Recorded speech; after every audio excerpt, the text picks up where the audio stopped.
Hello and welcome everyone to the very first how-to session of the new year. It's great to see you all here today. So we have lined up a very exciting speaker for you all today, but before we get to that, I have a couple of quick AAVSO related announcements to make. First of all, actually, let's start with a technical announcement, and that is, in case you're not familiar with Zoom webinar mode, we do have a couple of new features which you can use, which you may not be familiar with from regular Zoom meetings. One of them is the Q&A button. If you click on the Q&A button, which you can find down at the bottom of your screen, you can type in questions for our instructor. I highly encourage you to do just that. And feel free to submit as many questions as you would like at any point during the webinar. Don't worry, when you hit submit, it's not going to interrupt the presentation. Another feature which you can access as part of Zoom webinar mode is the closed captioning feature. You can find that using the CC button, which should be down there at the bottom of your screen as well. If you click on that CC button, you will have the option to enable or disable Zoom's automatic closed captioning. All right, and next up, I have an announcement to make about the AAVSO's latest webinar series. Let me go ahead and pull up my notes on that because I'm not confident I'm going to remember the date in which we are launching this series. All right, that must be the one thing I missed on my checklist. Okay, so I would like to announce the upcoming launch of a new monthly webinar series, which is sponsored by the National Science Foundation. This new series is entirely in Spanish, including the title, which I'm not going to try to pronounce. In English, it translates to The Science of the Sky for Beginners. Each webinar will introduce basic science and astronomy concepts and provide opportunities for casual discussions between presenters and participants. It's totally free and aimed at the general public, age 12 and up. The launch is scheduled for February 18th. Okay, that was the date. And these Spanish webinars will continue to broadcast on the third Saturday of each month all throughout 2023.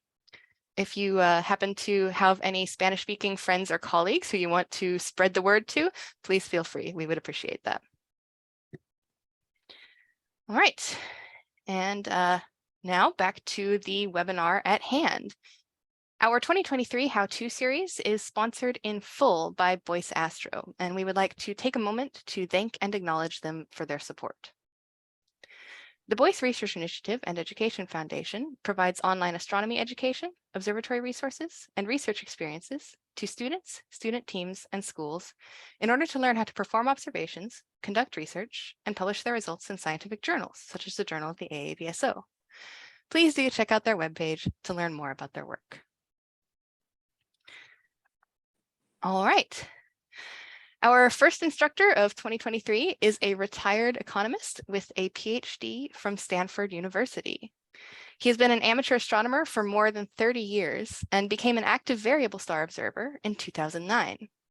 Since then, he has contributed more than 24,000 observations to the AAVSO database, all of them made visually, and most of them using binoculars.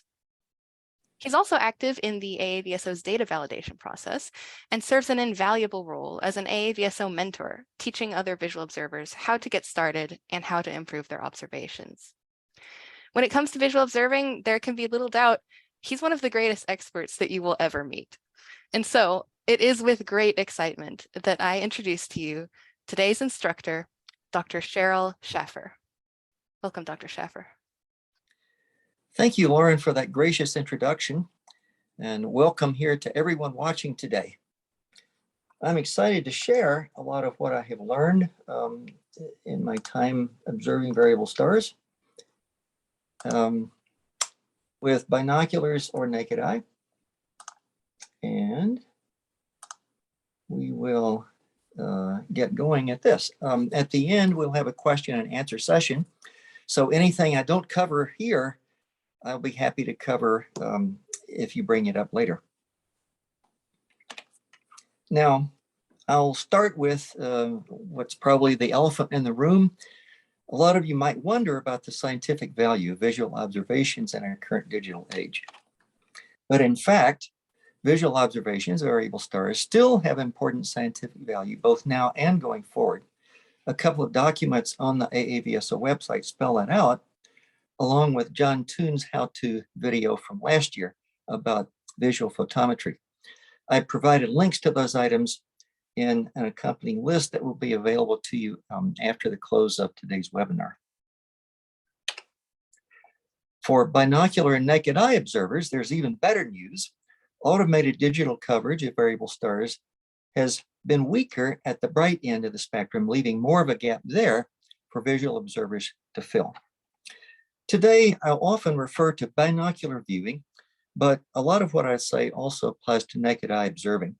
Some of the information will be especially helpful for novice observers, while some will also be useful for anyone who may be adding visual observing to an ongoing digital photometry program, as I saw in the introductions some of you are considering doing.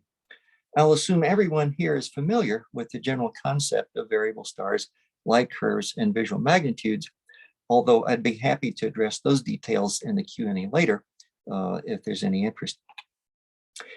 We can think of the process of visual observing as having 3 steps: choosing a target star, which I'll discuss last, finding the target in the night sky, and estimating its brightness. Finding a particular star requires a chart.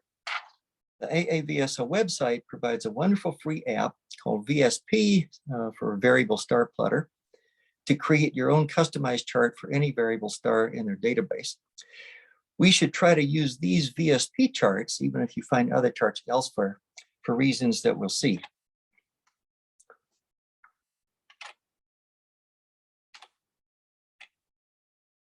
To get a chart, enter your target star using labels recognized by the software along with your desired field of view, the magnitude limit, that is the faintest stars to be included in the chart, the orientation such as north and up and east to the left, and a few optional details. For an unfamiliar target, I typically start with the largest available field of view, which is 20 degrees or 1200 arc minutes. That's about twice the width of sky as your clenched fist held at arm's length. Unless that particular 20 degrees happens to include a really bright star, you may need to consult a separate star atlas, online or otherwise, to identify where in the sky your VSP chart represents. For that, I like to use Sky and Telescope's Pocket Sky Atlas by Roger Sennett. As with all other products or vendors that I'm going to mention today, this is a personal suggestion and not an endorsement by the AAVSO, and I have no financial or other interest in this or other products. I provided links to those items that you're free to access later if you wish. Here's an example of a VSP chart. The target is the cross in the center. You can use the right ascension and declination shown at the top of the chart to identify the corresponding page in your sky atlas, and then refer to the atlas to plan your star hop from some recognizable bright star to the star field shown in this chart. You'll need to become familiar with star hopping since binoculars don't have computerized go-to mounts. In the 20-degree chart, you should generally omit stars fainter than about 8 to 8.5 magnitude. Otherwise, the chart looks too cluttered. If your target star is fainter than that, you'll need a second chart showing fainter stars in a smaller slice of sky. You generally want your chart to show at least as much as sky as your binocular field of view. If you match the field of view, you will also match the image scale between the chart and your live views. Recognizing a match between the chart and your live view also requires recognizing and adjusting for possible differences in orientation. Depending on which part of the sky your target is in, the direction of up in your live view will often differ from polar north that corresponds to up in the chart. If you're looking near the zenith while facing north, for example, farther overhead for you is actually toward polar south. Or if you're looking at a star as it sets due west, then up for you would point back toward the east. In such cases, you'll need to rotate your chart to match your live view. And I see one of these bullet points came up out of sequence, but serves as a little review right now for something I said earlier. Now, successful observing requires dark adapting or invoking your night vision. We all know that the eye's pupil dilates in dim light, and that adjustment occurs quickly. But other visual adaptations occur as well and take longer. A fully dark adapted observer can see stars several magnitudes fainter than otherwise. It takes at least 20 minutes to dark adapt well, and further adaptation continues beyond that. Some astronomy professors, however, advise that as little as 5 minutes can achieve what they call reasonable sensitivity. We'll need to avoid looking at any bright light during an observing session, even if it's quite far away, because that will undo your night vision. A separate detail is try not to watch television or a computer screen just before observing, because that can distort the relative brightness between a star in the center of your view versus just outside the center. This complication is on top of general dark adapting. Wearing dark sunglasses for a half hour or so before observing can also help. Displaying charts on a tablet or a cell phone will undo your night vision, so we'll need to print out those VSP charts and use the hard copy in the field using a red light. A red light that's not too bright won't spoil your night vision, so you can use that to see your charts and your logbook when you record observations. You'll want one that you can operate with one hand, leaving the other hand free to access your chart, record your observation, and so on. Some red lights that work well are available from various sources or manufacturers, including Celestron or Night Eyes through Amazon or other dealers. Now, to estimate your target's brightness, you need to use other stars in the VSP chart that are marked with numerical labels. Each label shows the approximate brightness of the comparator star, or comp, rounded to the nearest tenth of a magnitude with an implied but omitted decimal point. So, for example, a comp labeled 7.3 has a visual or V magnitude of 7.3. Decimal points are omitted in the chart because they could be mistaken for other field stars. You'll see here that relatively few stars in the chart have these labels. That's because some other stars in the chart are also variable. The second reason is that good comp stars should match the color of the target star as closely as possible, since our eyes are not equally sensitive to all colors. The AAVSO's chart team tries to exclude color mismatches from the VSP comp sequences. The first time you observe a new target, it may take a while to find it, but be patient and don't get discouraged. Once you've observed a particular star a few times, that star field becomes familiar and the process goes much more quickly. To estimate the brightness of your target star, find a nearby comp star that is just barely brighter than the target and another comp that is just barely fainter. Interpolate between the magnitudes of those two comps to form your estimate. For example, if the brighter comp is marked 7.0 and the fainter comp is 7.3, then the target brightness lies somewhere between 7.0 and 7.3 magnitude. If it seems more similar to the 7.0, then your estimate would be 7.1, and remember to include the decimal point in your record. If instead it seems more similar to the 7.3, then your estimate would be 7.2. I always use at least two comps for each observation. John Toon in his video says experienced observers can use just one, but his definition of experience seems to entail 200,000 observations. Not many of us are in that league, myself included. So for accuracy, always interpolate rather than extrapolate to form your estimate. That is, bracket your target between one brighter comp and at least one fainter comp. My only exception is when making a fainter than observation, which is also accommodated on the WebObs page.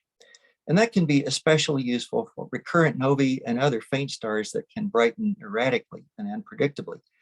In those cases, the target star often won't be visible at all, and the relevant comp in that case is just the faintest visible comp in the chart.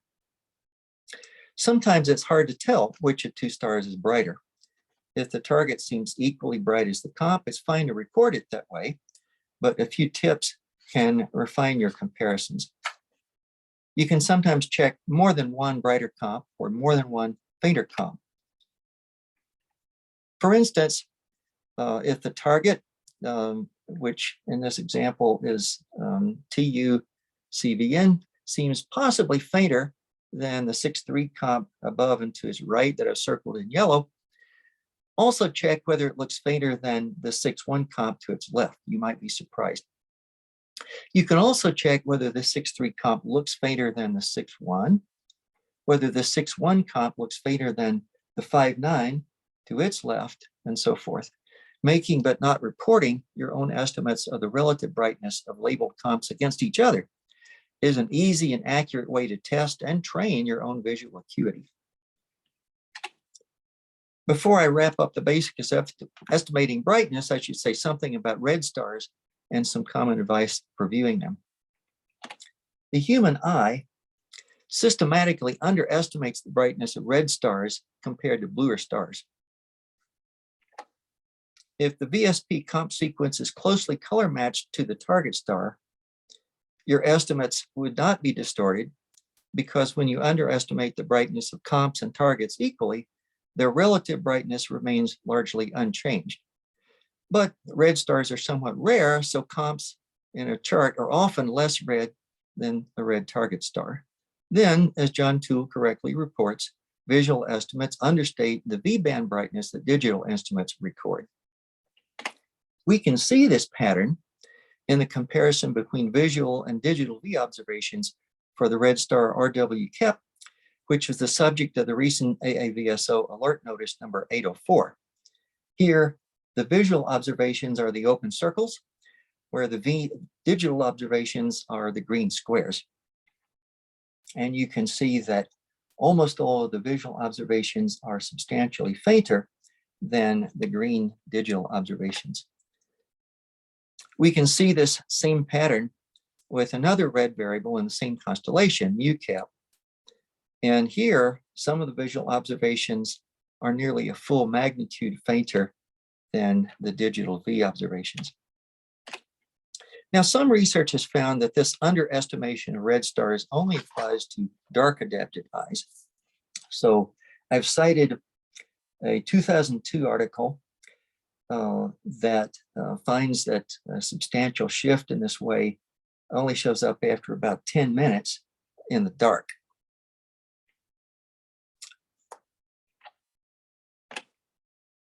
Now, we often see advice to observe red stars only with a quick glance when we're estimating their brightness. Why is that? It's a problem. We actually underestimate a red star's brightness, but a red star often seems to grow brighter if we stare at it for a few seconds.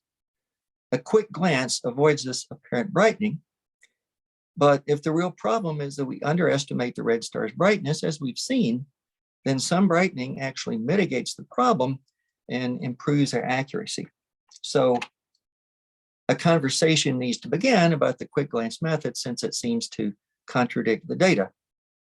And in fact, this is something that anyone can check out individually by recording your own observations with a quick glance, and then after a steady gaze, and then whether or not you report any of those estimates in the database, later on compare both sets of your estimates against digital V estimates reported by others. It's also been suggested as an alternate approach that we should defocus a star if it's red until you can't see its color. That is, so the image is too faint and diffuse to activate our eye's cone cells.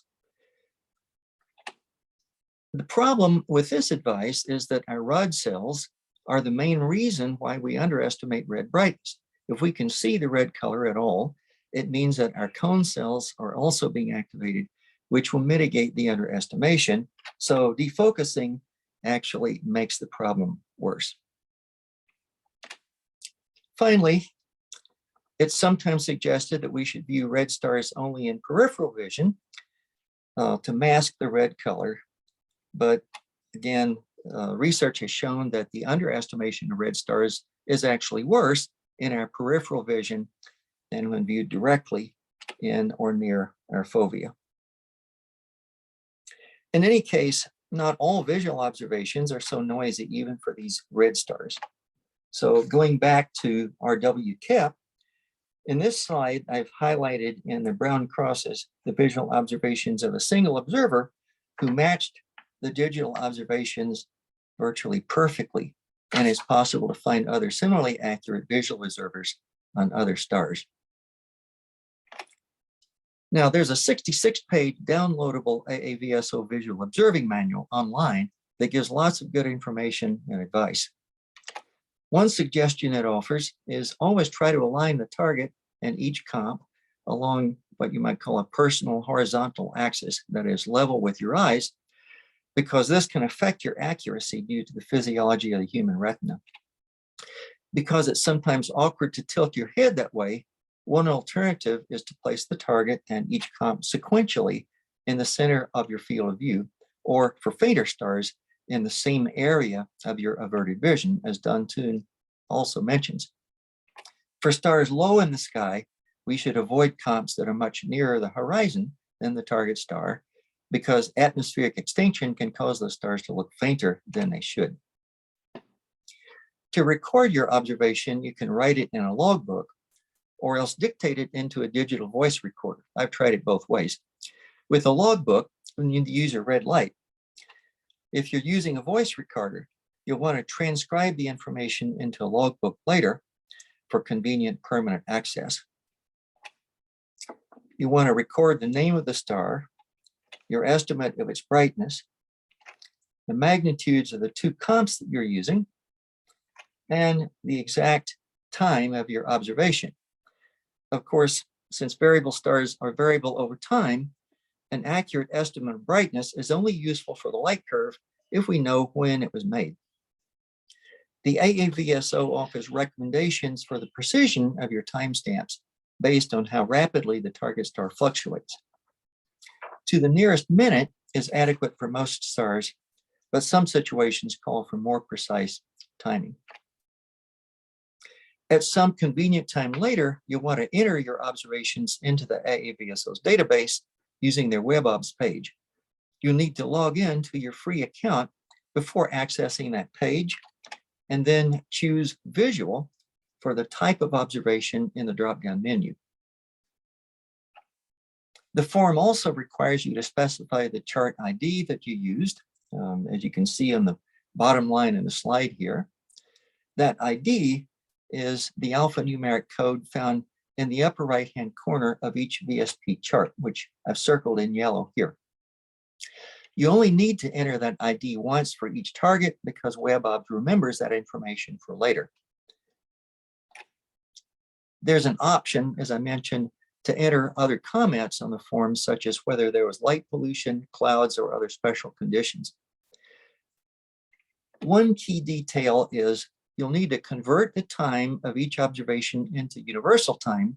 So you'll need to know the conversion factor for your local time zone. Everybody who's watching this webinar in real time has already figured out your own personal conversion factor for your time zone. In the US, Eastern Standard Time is 5 hours behind UT, while Eastern Daylight Time is 4 hours behind UT. If in doubt, you can Google to find the equivalents. I always record local time in my logbook and do the conversion later. When the conversion crosses midnight into the AM hours, remember to advance the calendar date as well. Forgetting to do that will cause your observations to show an incorrect date in the database, which can put them noticeably off the true light curve. Occasionally, it's helpful to review the observations you've entered in the context of the rest of the star's light curve. That gives you an idea of how your estimates compare against other observers and may help you spot an occasional error that you've made. The WebObs search page lets you edit or delete any observation that you've ever made.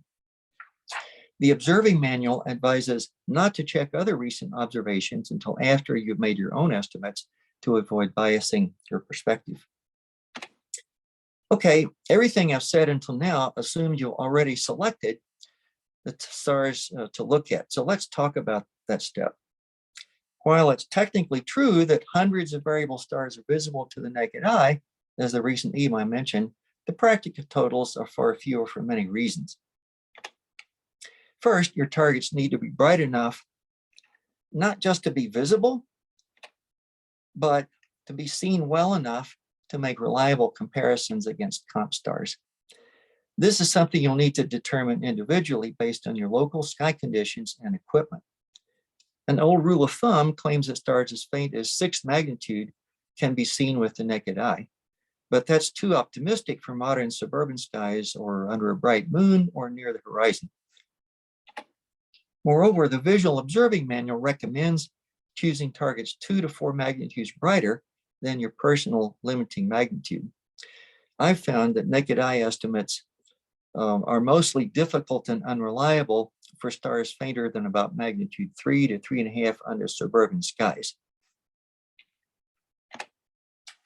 Only a few variable stars are that bright, at least ones that vary enough to be reliably observed visually, and it can be challenging to find a good chart for some of those. The brightest ones include Betelgeuse, or the brightest star in Orion, Algol, the second brightest star, at least in the nomenclature, Beta in the constellation Perseus, and Gamma in the constellation Cassiopeia. These and a few others have good charts in the AAVSO 10-star program, which is available online. When entering observations of these stars on the WebObs page, you can simply designate the chart ID as 10-star. Some variable stars around magnitude 3 to 4 include these three, Epsilon in the constellation Auriga, Eta in the constellation Gemini, and Alpha in the constellation Hercules, which is not on the 10-star list.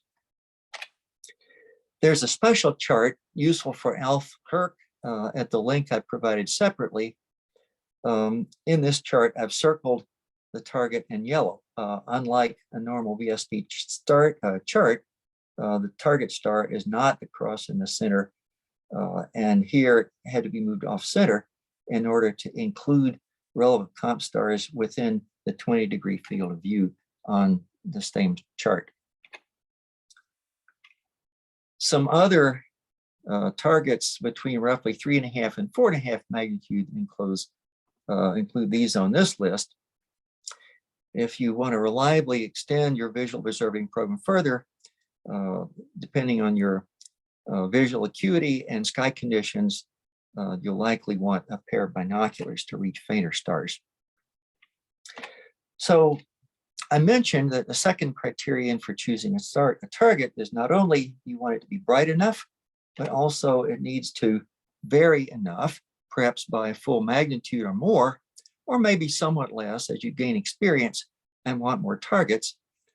A special warning applies to stars in the database that, despite noisy observations to the contrary, have been determined not to be variable at all.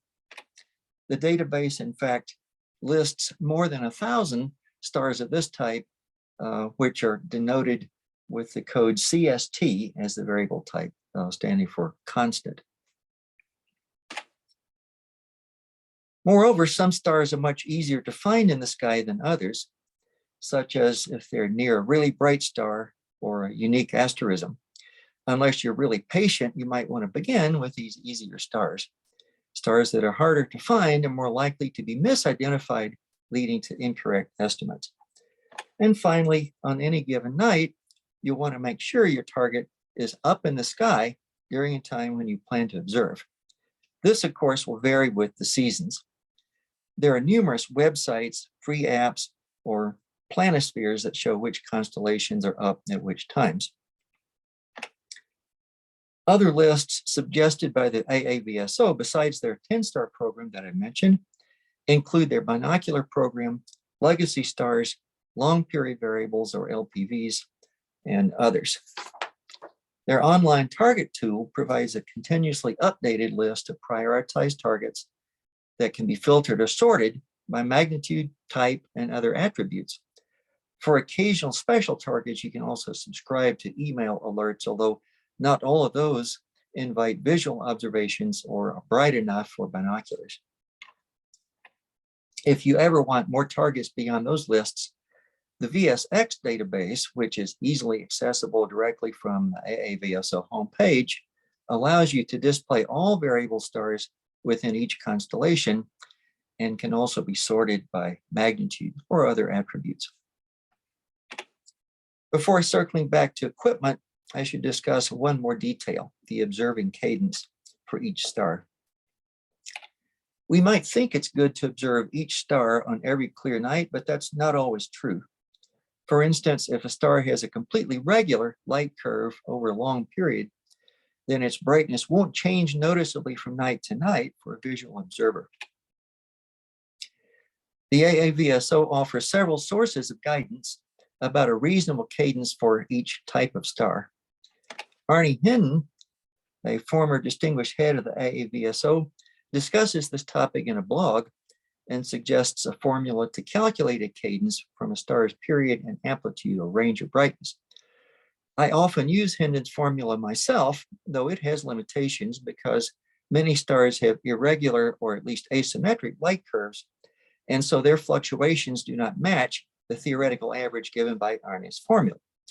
The link to that blog is included in the list I provided separately. Table 6.2 in the Visual Observing Manual provides a different set of cadences, noting that these are merely suggestions that can be modified according to each observer's experience and preference. The online target tool suggests similar cadences for each of its stars, while a fourth set of cadence recommendations is at a different link. Here's the table I mentioned from the Visual Observing Manual, and you can see that there's a separate cadence, some specified over a range that depends on the star or your own individual choice as a function of the type of star that each target is. Now, some of you may wonder why binoculars instead of a telescope when we move beyond naked eye observing. Binoculars actually offer a number of advantages, such as a wider field of view, portability, and lower cost compared to telescopes, among others. John Toon also advises using the minimum practical aperture for observing variable stars, and I agree because too much aperture will distort your estimates of bright stars. Binoculars are often better than telescopes for this. Now, regarding choices of binoculars, even lowly 7x35 binoculars can theoretically reach about 3.5 magnitudes fainter than your naked eye. My experience is actually better than that, perhaps because rubber eye cups block out ambient light. In suburban skies, for example, I can see down to 8th magnitude and make good estimates to magnitude 6 to 6.5 just using 7x35s. And that also has the advantage of a huge field of view, often, as in my case, over 9 degrees of sky. Many observers, on the other hand, recommend 10x50 binoculars, which can reach nearly a magnitude fainter than 7x35, although at the cost of a less steady image due to higher magnification and a narrower field of view, and generally heavier weight as well. Due to technical details of human vision, the high-quality 10x42 can show stars about as faint as 10x50, although you wouldn't expect so, and the 10x42 had the advantage of being more compact and lightweight. Some observers have also found that expensive image-stabilized 10x30 binoculars can reach as faint as a normal 10x50. And I have tried image-stabilized binoculars, I have to mention, and after 2-3 years, ended up selling mine because I ended up preferring the conventional types.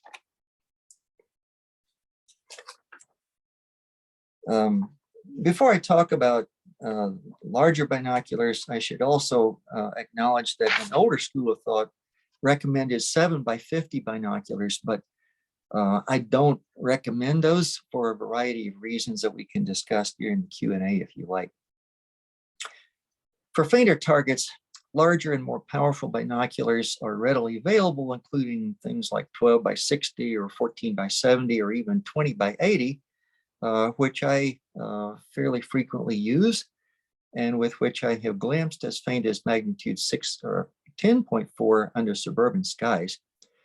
Even 12 by 60 has shown me magnitude 10 under darker skies.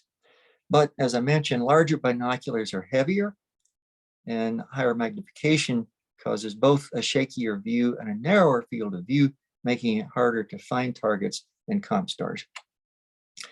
If you're in the market to buy binoculars for variable star observing, I encourage you to visit a local store if possible and try out several pairs. While it's true that very inexpensive equipment can get the job done, the difference between entry-level binoculars and even mid-priced binoculars can be dramatic in terms of image brightness, clarity, and contrast, all important for astronomy.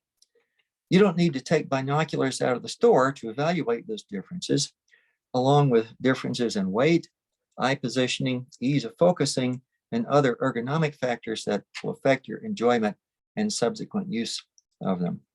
You can also evaluate how steady or unsteady the image will be at various magnifications.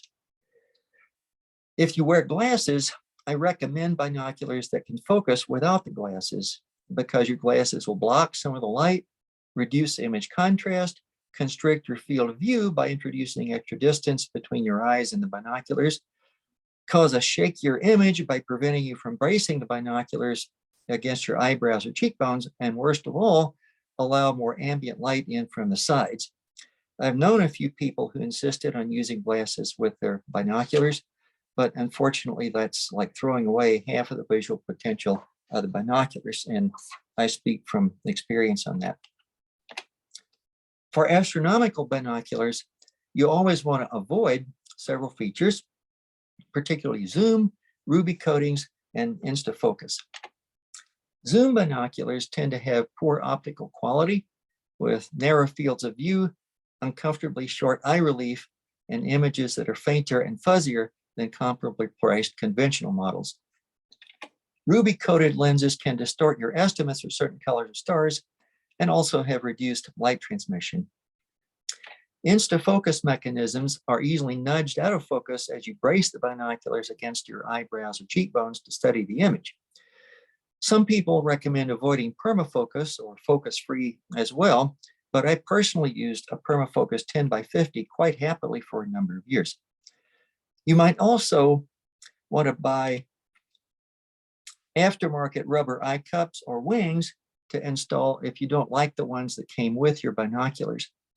Good eye cups can help keep the eye properly positioned over the lenses, block out ambient light from the sides, and help stabilize the binoculars against your face to study the image. It's important not to clean the lenses too often because each cleaning causes tiny scratches that accumulate and degrade the view over time, even if you can't see individual scratches after an individual cleaning.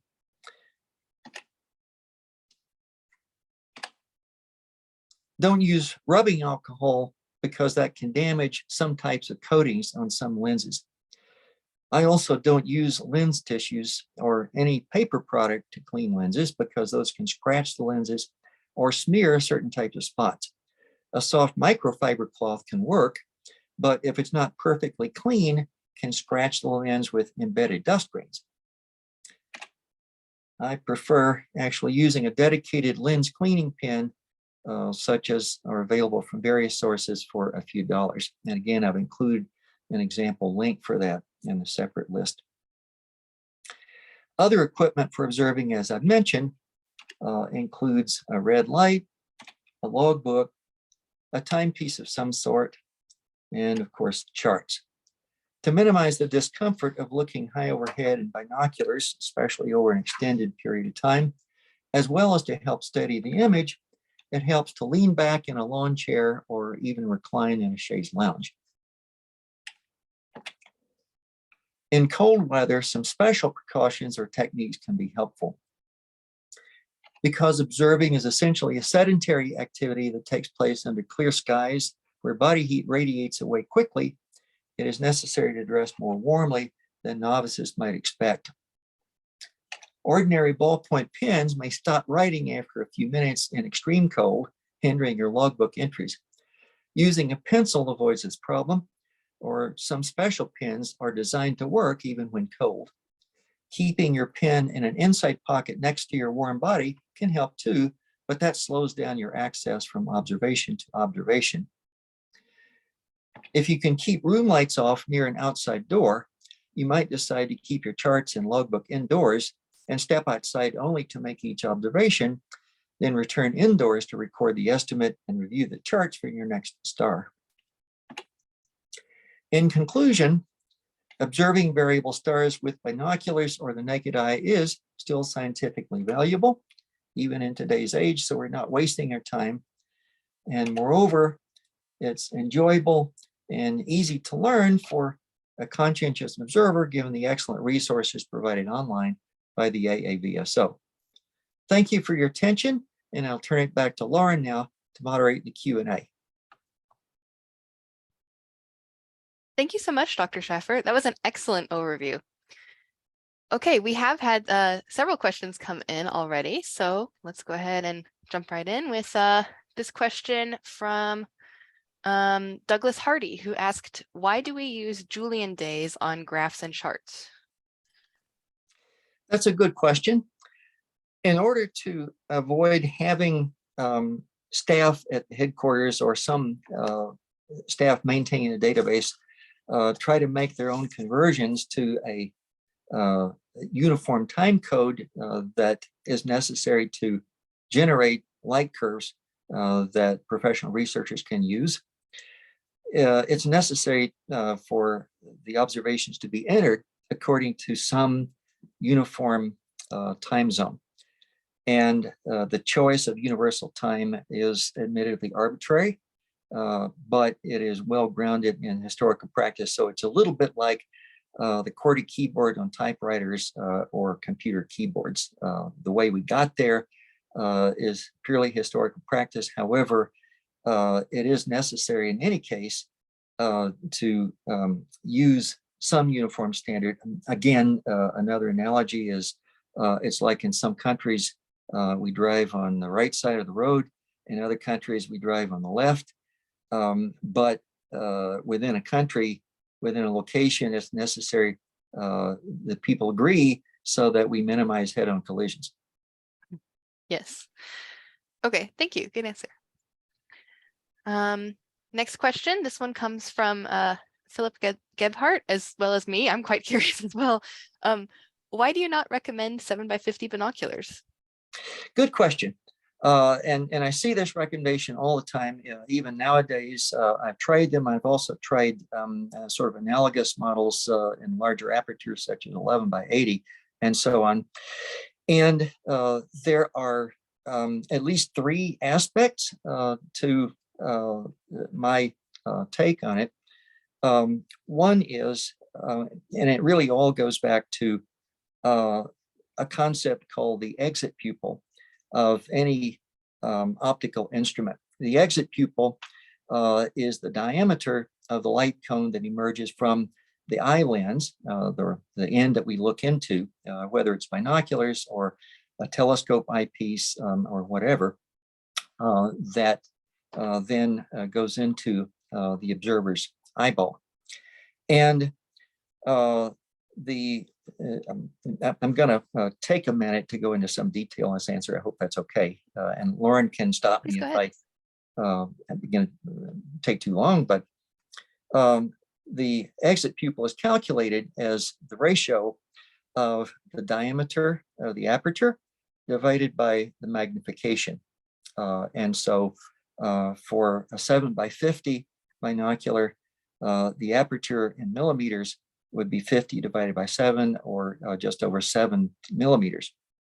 For an 11x80 pair of binoculars, again, the exit pupil is just over 7, as the ratio of 80 divided by 11. Now, here's the thing. First of all, the maximum diameter of the dilated human pupil does vary somewhat from observer to observer, and also tends to shrink systematically with age. And so some young observers empirically can actually dilate to around 8 millimeters, whereas some older observers may only be able to dilate to around 5 or 6 millimeters. It is a fact of physics and optics and physiology that the maximum light cone that an eye is able to observe, able to detect, corresponds to the diameter of the pupil. And so if the exit pupil of the optical instrument exceeds that, then you're actually wasting light. And I've seen some interesting, in some cases almost amusing examples of this happening in the field. But beyond that, there is a book. It's called Visual Astronomy of the Deep Sky. I didn't put this in the link. It's written by Roger Clark, and although its focus is not on variable stars, chapter 3 in that book provides an excellent sort of compendium of research information from the scientific literature about human vision under various conditions. And one of the implications of the research literature, as it's described in there, is that first of all, when we use higher magnification relative to the aperture, that is smaller exit pupils, then that has the effect of diminishing the apparent brightness of the background sky. The reason deep sky astronomers don't always want to do that, or not beyond some point, is because deep sky targets are very often objects that have low contrast and fairly extended size in the sky, such as nebulae and galaxies. For stars, on the other hand, if you have good optics, each star is essentially a point source of light. And so in those cases, the research has shown that increasing the magnitude does not dilute the brightness of a star, but only darkens the background sky, and therefore increases the visual contrast between the background sky and a star, and therefore allows you to see fainter stars at a given aperture. And so particularly under modern light polluted skies from many locations, the background sky these days is more in need of being darkened by whatever means we can attain than it would have been 50 or 100 years ago. And so it is a case, and I was actually surprised at how dramatic this effect is when I observed it initially many years ago. For a given aperture, you can see fainter stars with a higher magnification than with lower magnification. So if you're going to use 50 millimeter binoculars, then you may as well get the benefit of the higher magnification with those. Okay, that all makes sense. Thank you. Thank you for the detailed answer. You're welcome. Okay, and then next question, I think most directly related, is this one from Konstantinos Sigismondi, who asked if you have any opinions on monoculars for observing, the kind of 7x18 or 16x40 kind that you see sold around occasionally? Great question. Yeah. I actually have experimented some with monoculars because I love the concept of monoculars. You get the sort of the same aperture and same magnification, same field of view and so forth at less expense, something that's typically more than twice as compact. And so it seems like theoretically a wonderful idea. Now, I found there are two problems with monoculars. One is sort of from the research literature. It's been found that using both eyes, that is using binoculars rather than monoculars or binoculars after closing one eye, you can detect targets that are, I've read the figure 41% fainter for a given aperture and other specifications. And then along with that, that has paralleled my personal experience in the field. And so a couple of times that I've had opportunity to visit Australia and wanted to take something to observe some of the wonderful southern hemisphere stars and other astronomical targets. I ended up after some experimentation deciding to take a smaller pair of binoculars rather than a somewhat larger aperture monocular. Okay, thank you.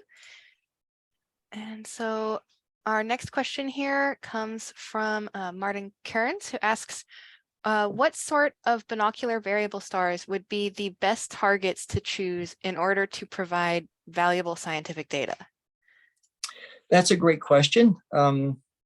There are one or two links on the AAVSO website. I don't recall whether I included them in a list that will be provided later, but a couple of documents that have addressed a very sort of generalization of that question about what types of stars are most scientifically variable for visual observers now. And the categories that have been brought up in consultation with some professional astronomers include, first of all, stars that are brighter than about 8th magnitude. And that's, as I alluded to indirectly earlier, great news for binocular and naked eye observers, because 8th magnitude and brighter encompasses a lot of the targets that binoculars can reach reliably.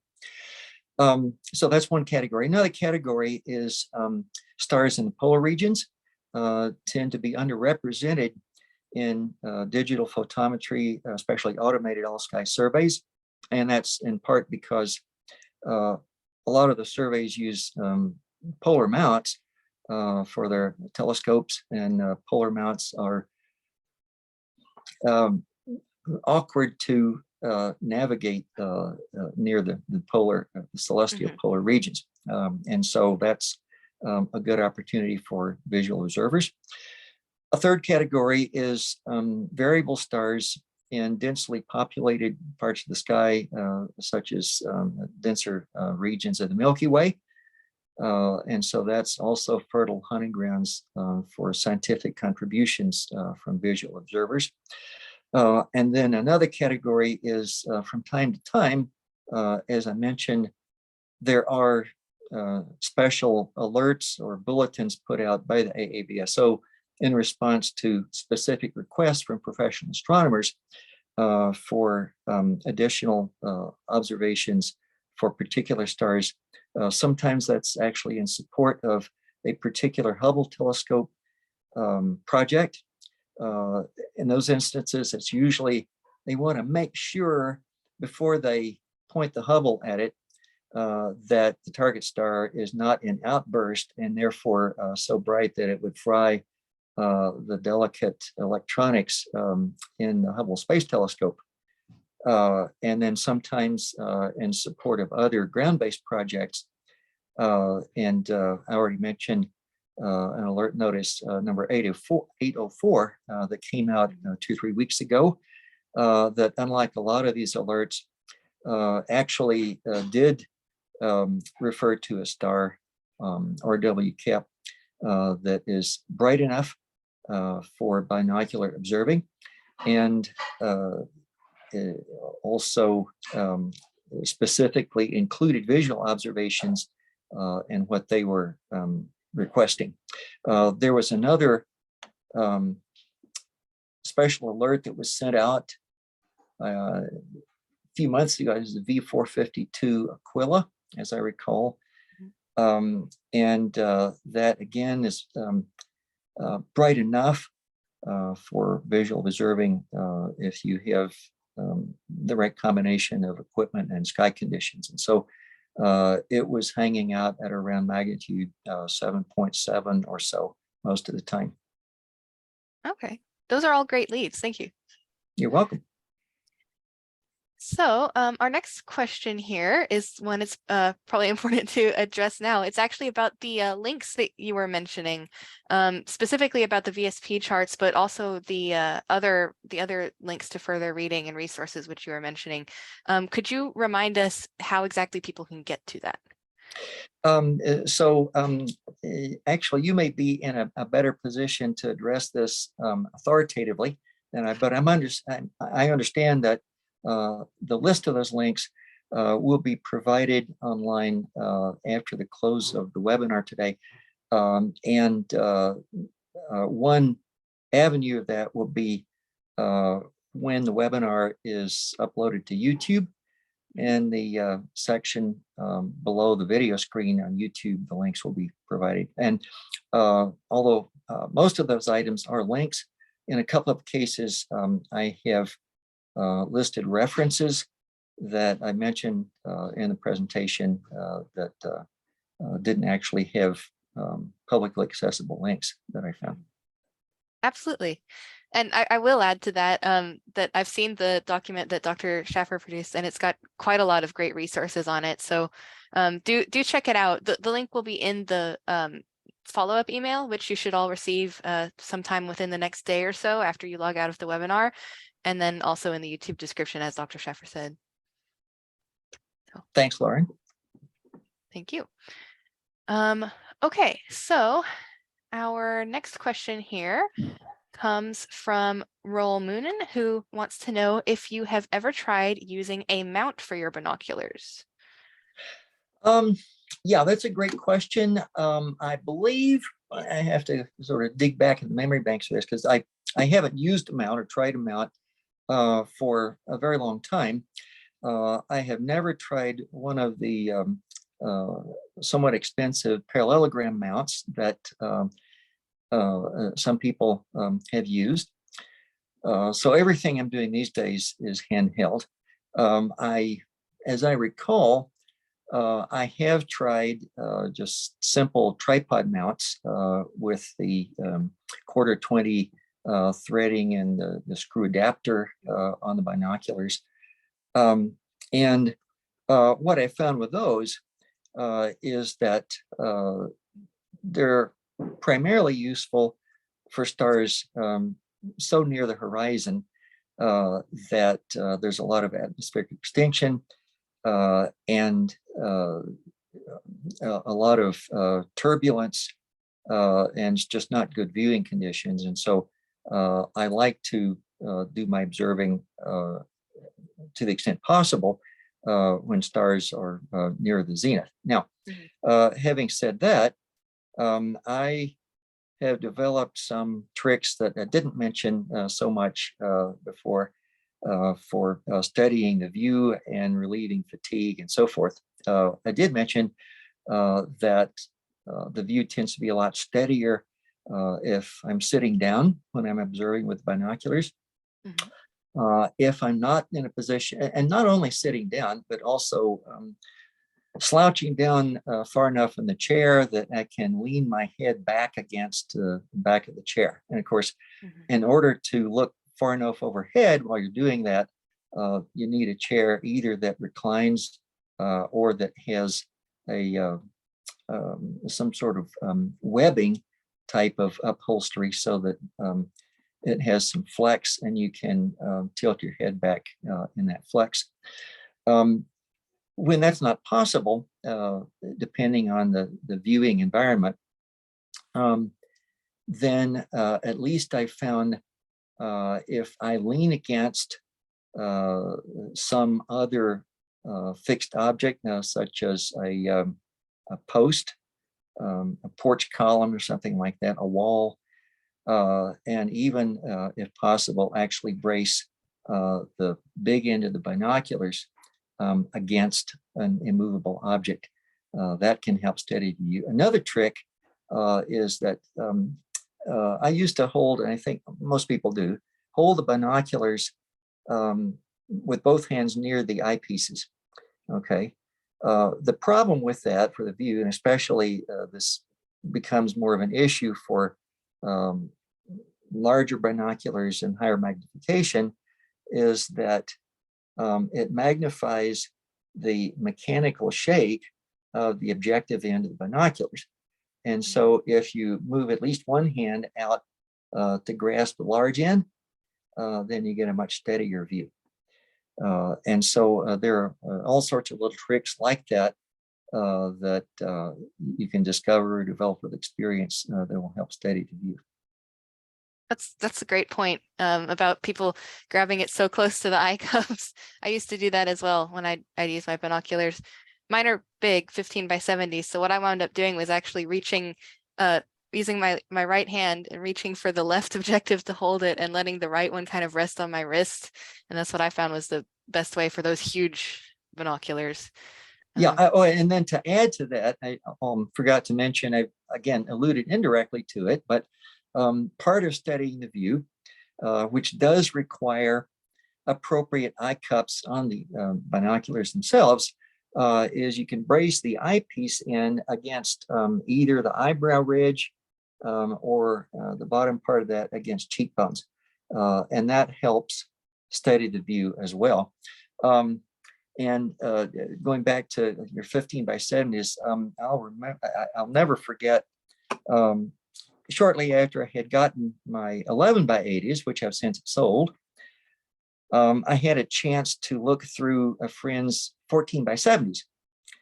And I was amazed that I could see significantly fainter stars in the 14 by 70s, despite the smaller aperture, than I could in the 11 by 80s. And that again was because of the smaller exit pupil that I referred to earlier. And so I went out and sold my 11 by 80s and bought a pair of 14 by 70s. Makes sense. Okay, thanks. Mm-hmm. So let's see. Our next question here comes from Mark Eichenberger. And it's okay if you don't necessarily know the answer to this one, but he's curious if you know whether the AAVSO bulletin predicted dates of maxima and minima of long period variables, which used to be published. Do you know if there's any chance that that will be revived in the future? So I don't know the plans of Stanford headquarters about that. I assume that they don't have plans to reinstate that. At least I suppose if there's enough popular support that is communicated to them for that, then they might consider it.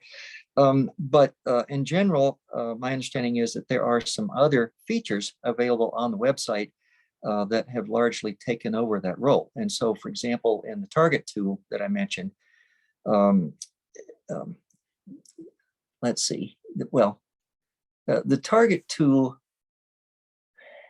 the way it's updated, I guess doesn't necessarily include that feature. However, I've noticed on the VSX page that I mentioned before, and I haven't checked, I don't recall having checked whether this is true for the long period variables or only eclipsing binaries and certain other variable types. If you pull up details for a particular star from the VSX page, there is a tab or link to ephemeris. And so that still provides updated information about expected times of maxima, or in the case of eclipsing binaries would be minima. Yes, great point.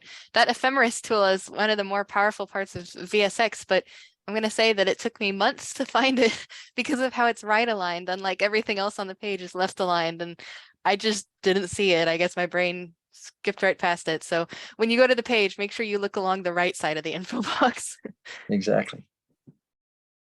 All right, thank you so much. Now, the next question that we have here is a interesting one from Nasir, who is the AAVSO ambassador in attendance. Now, Nasir, I happen to know, is in Pakistan and has been hosting some really cool star parties for large groups of people, introducing them to astronomy and variable stars. And Wonderful. Nasir here is curious if you have any tips or suggestions or anything that he could implement to help get people interested in observing variable stars, given that a lot of these people don't have access to binoculars or a telescope to start with. Yeah, that's a great question. First of all, Nasir, congratulations on the fine work that you're doing. I'm excited to hear about that, and I hope it's going well. Now, I guess based on things we've been discussing today, one thought that I have is that in order to participate in contributing observations to one of these databases, such as the AAVSO maintains, and there are a few other associations around the globe that have their own similar databases. These days, it would be necessary, I think, as far as I'm aware, to have access to an online connection. Now, having said that, there is a caveat. If someone is in a position of, let's say, borrowing star charts from someone else or getting them from some local source, then I think the AAVSO still maintains its historical practice of accepting hard copy mail-in observations. I don't know, Lauren, maybe you can address that when I finish here, but aside from that, what I have found, and the thing that drew me into this phase of astronomy is that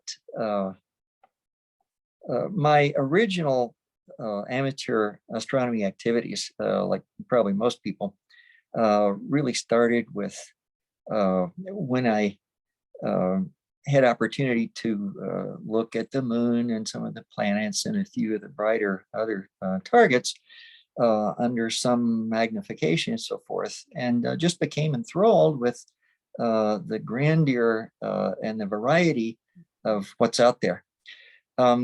And like you, Nasir, I participated in some public star parties, but not for variable stars especially, that first of all, our local astronomy group at the time hosted, and then when I moved later on, I arranged a few private star parties, and still from time to time for neighbors and whatnot, I continue to do that, and not just for variable stars. And I think what I have seen, and actually what I experienced when I joined a local astronomy club way back in the early 1990s, is that when someone just has access even to someone else's telescope or binoculars or whatever, they become often very interested and eager to learn more and participate more. And so with naked eye observing, there is some opportunity to do that with variable stars, as well as a limited number of other astronomical objects. But borrowing equipment is potentially another option if that can be arranged. And so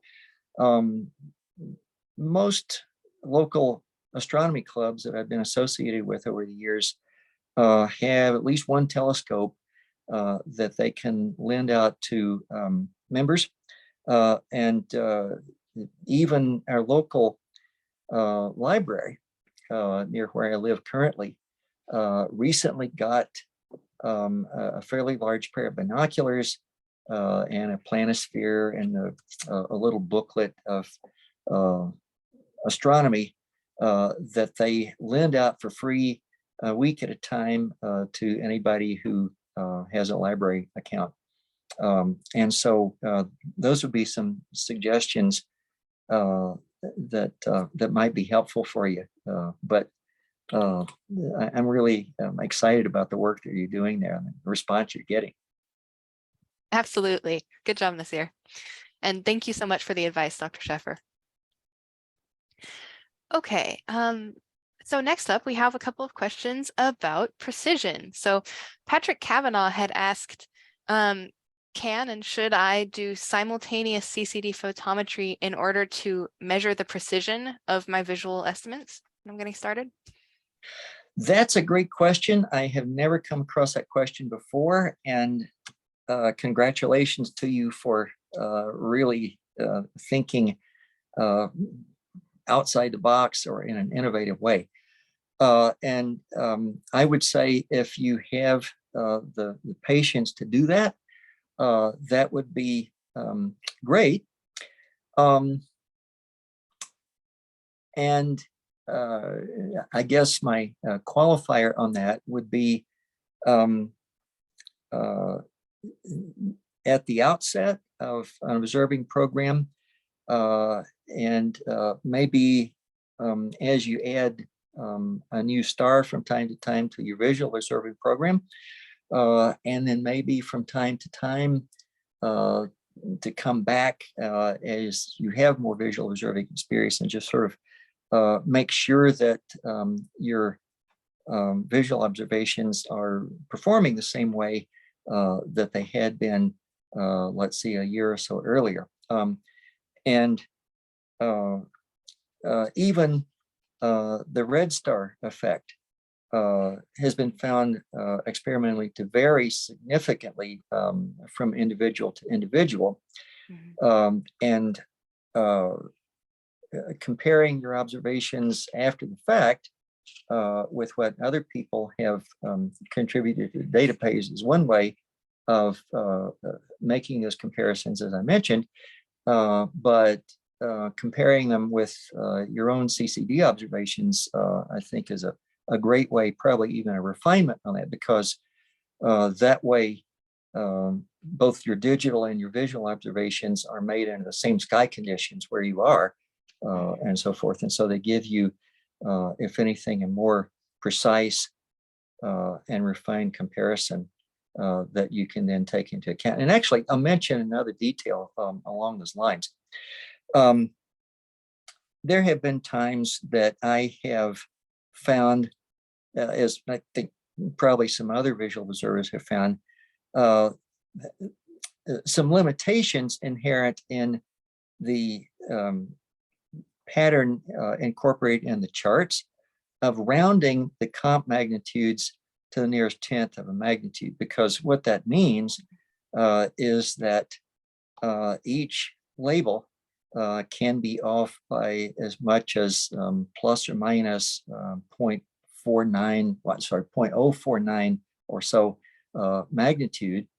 And it's been well documented across time and across different observers and so forth that visual observers, at least with experience and attention, can be substantially more accurate and more precise than just to the nearest tenth of magnitude. And so I have to admit, and I didn't mention it before, there are some stars for which at times I have actually gone into the photometry charts that I didn't mention that can be brought up from a VSP tab that then report the magnitudes of comp stars at greater precision than just one decimal place. And when I had questions or doubts or concerns about certain comps. And that's another thing that you can do to take an extra step to improve your visual precision. Okay. Great question. Yeah, it was. Thank you. And then kind of along the same lines, so say that someone wants to do that sort of study of their precision, but they don't have the capability to do the CCD photometry, but Right. they still want to try something, you know, sort of independent. You had mentioned those constant stars. Would it be useful to observe one of those, sort of like people do photometric check stars, and just see what your estimates come out? Yes, and in fact, I believe, as I recall, that I've come across at least one other observer who has, from time to time, done that. And the nice thing about, I'll just mention an example. CK Orionis, or CK Ori, is one such constant star that for a long time was thought to be variable, and has a long string of visual observations in the AAVSO database. And to my embarrassment, I have to admit that before I noticed that it's actually a type CST, and what that means, I was contributing for a while some observations, and there have been one or two other AAVSO observers more distinguished than I, who at times have done the same thing. And so those stars are in the VSX database with a sort of full precision of their magnitude and so forth. And so they form a good basis of comparison.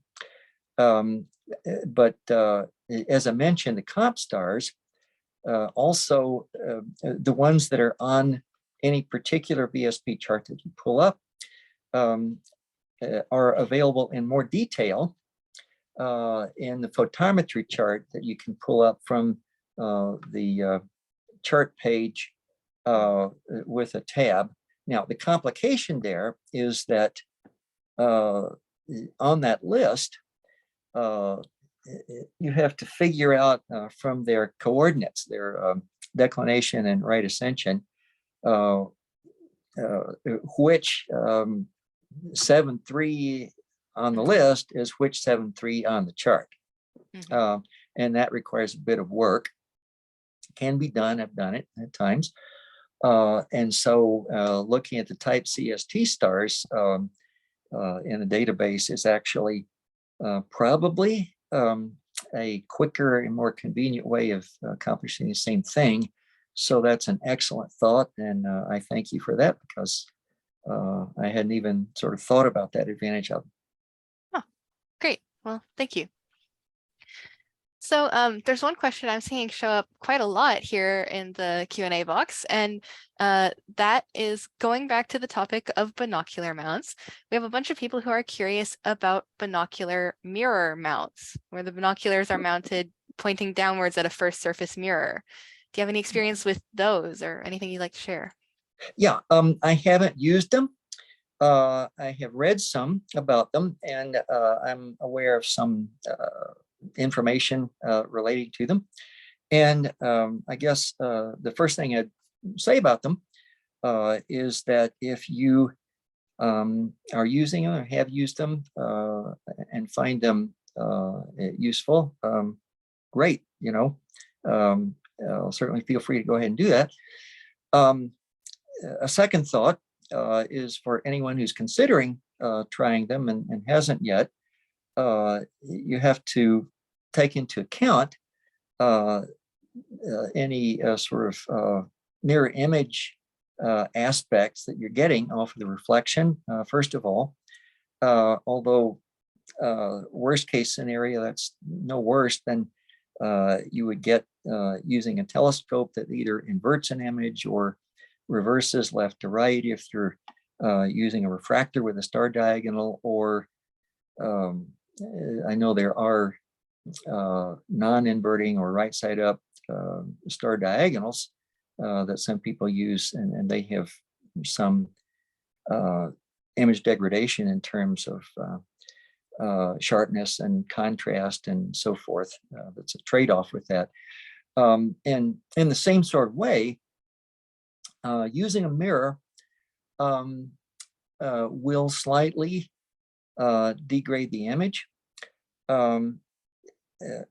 If you use a first surface mirror, such as would be used on the secondary flat of a Newtonian telescope, for example, then that minimizes those problems.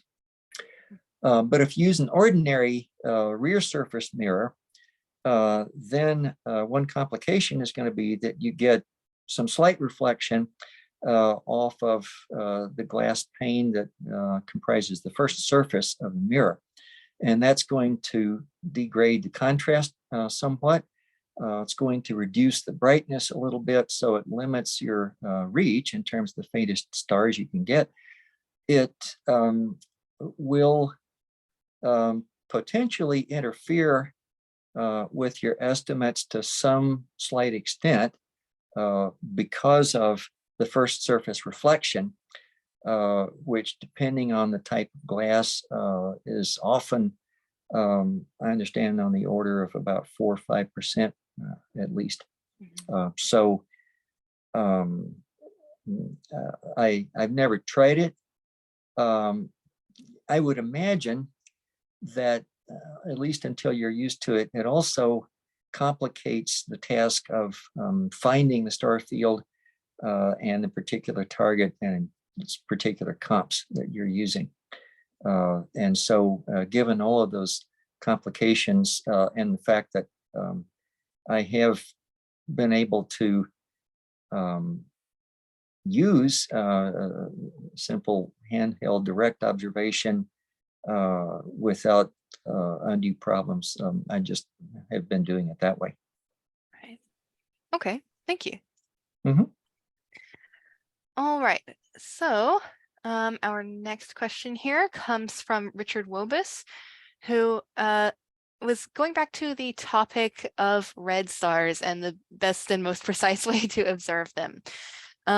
So Richard says that he's found that comparisons of red stars made by defocusing them are more consistent than the comparisons that he makes with other methods, but they're also, as you've said, systematically fainter than the instrumental V.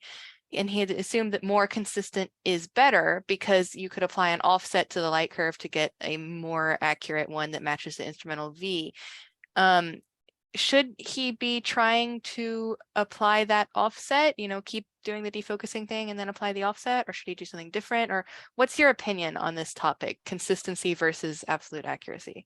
Yeah, that's a great question and a great observation about consistency and offset and so forth. And some years ago, I came across some input or maybe feedback from actually it was the head of the AAVSO chart team or sequence team at the time, that for a visual observer, the sort of input that in the long run is most scientifically valuable is if you have a consistent set of observations from a single observer for a particular star over a long multi-year period of time. And in fact, if we look more generally at some of the online guidance from the AAVSO about visual observing and its scientific value, the main point of wanting to continue visual observations, particularly for legacy stars and some of those other categories, is because there's a long-running portion of the database for those stars going back many decades before the advent of digital photometry. And so in order to maintain a sort of methodologically consistent data set, we actually need visual observers, pretty much using the same methods they had been observing before to keep presenting those observations. And so now, I don't know if I would call that or consider that a definitive answer to your question, because my perception is there are trade-offs in that, okay? When an individual has a consistent offset between his own visual observations and digital V observations, then a researcher who wants to use the data set for a project is free using the online capabilities provided by AAVSO, as well as anything that they may be able to apply in their own software after downloading the data to apply observer-specific offsets. And I've never communicated with a professional astronomer regarding the extent to which they ever try to do that. But I know that is something that's possible. And so if you've been getting a consistent offset using the defocusing method, and if you've been doing that for quite some time, then if you continue doing that, then obviously you're continuing a methodologically and sort of empirically consistent contribution to the database, and that's good, okay? The other thing I'd say in support of that is that for some research questions, what the researcher would primarily care about is the timing or phase and the amplitude or range of variation of the light curve, and not so much the actual magnitudes. And then along those lines, the idea that visual observations in some sense should, in quotation marks, match digital V observations is a little bit of sort of entering that question through the back door, because visual observations came first.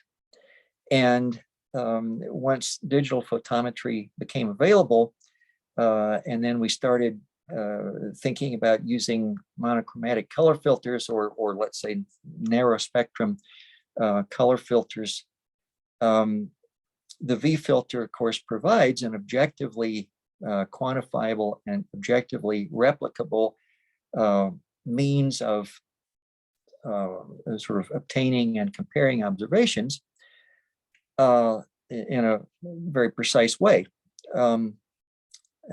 that's more precise and replicable and so forth than visual observations.